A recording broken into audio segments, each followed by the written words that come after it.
Calamari Salutations, everyone! Guess who's back? Back again. It's me. And we are starting off Generation 9 of Pokemon Battling. So, which league is this, you might ask? Some of you as well might ask, because other parts of you will know what league this is.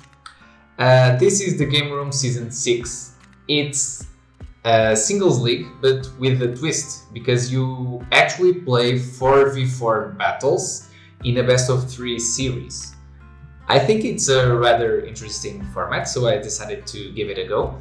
And it's actually the first league that started for me in Generation 9. There will be a few more leagues coming up on the channel in the next few weeks. And I hope I really don't burn myself out by the end of those seasons. So, because we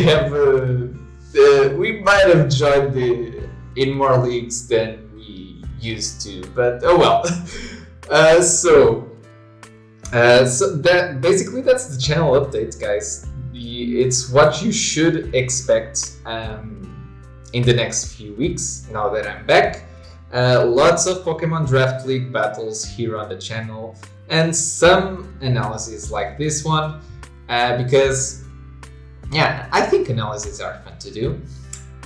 So, a little breaking the fourth wall here. I'm actually waiting on my week 1 opponent now to start the battle, so I was kind of bored, so I decided to do this little draft analysis.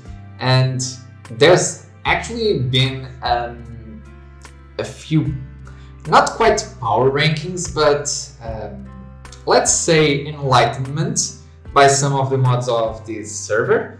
They didn't like my team. And to be fair, there are some aspects of my team that I don't like. I'm not gonna go in much detail about those because I don't want my opponents to explore that in depth. But I really like the core that I built around Gholdengo, and Gholdengo basically was my first pick. I had the 12th overall pick of the draft, so I couldn't draft stuff like Fluttermane, which went first pick. I basically decided to go with Gholdengo, and there was a pretty common core last generation of Aegis/Hydreigon. So I decided that my perfect pair for Gholdengo would be Hydreigon. But then the team was a little bit on the special side of things, so I had to pick up a good physical attacker. So I decided to go with the Azumarill. And the thing is, which are the weaknesses of Gholdengo? So it's basically ground, fire, and dark, and all of those are resisted by Hydreigon. And Azumarill also has the added benefit of resisting dark and which was the other? Oh, and ghost. Azumarill doesn't resist ghost though. Oh well, we can have it all. But it does resist fire, and also Arcanine is a pretty good fire immunity. So I think these 4 match really well together. And with free Terra, by the way, this league has free Terra available to anyone, so anyone can Terra in any match. With free Terra, there are some interesting possibilities that open up. I'm hoping to explore them a little bit during the season. And next, I wanted a ground type, and Clodsire pairs well with the hazard stacking that Gholdengo excels at, because Gholdengo is the prime blocker of any Pokemon in existence. And yeah, the rest of the mons were not quite what I wanted. Fair. I think this league had a little bit of point, was a bit down on the point value that you could draft a team with. It was my thing, and I'm not usually one person to complain about the total of points, but I felt like this was on the lower end, and we'll see how that one goes for the rest of the season. Going a little bit more into the bottom tier picks. So, Lycanroc, basically I wanted priority because my team was hella slow at the moment. And having Rotom forms is always nice because Rotom forms are amazing.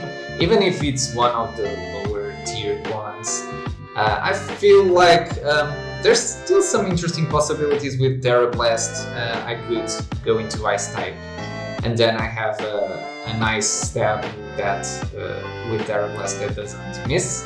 So I think that's rather nice for Rotom.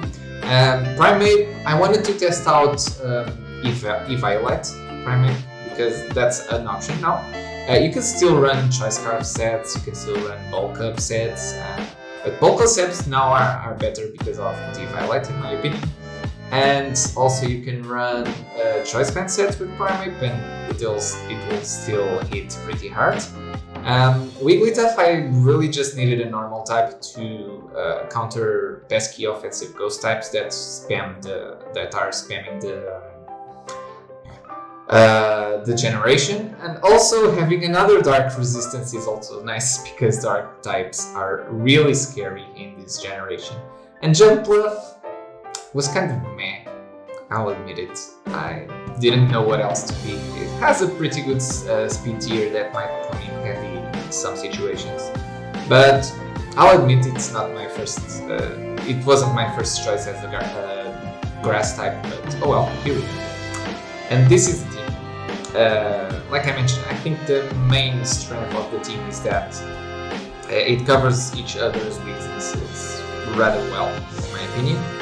And yeah, I'm really excited to face off against many interesting opponents during the season. So I'll see you then, Squid, jetting.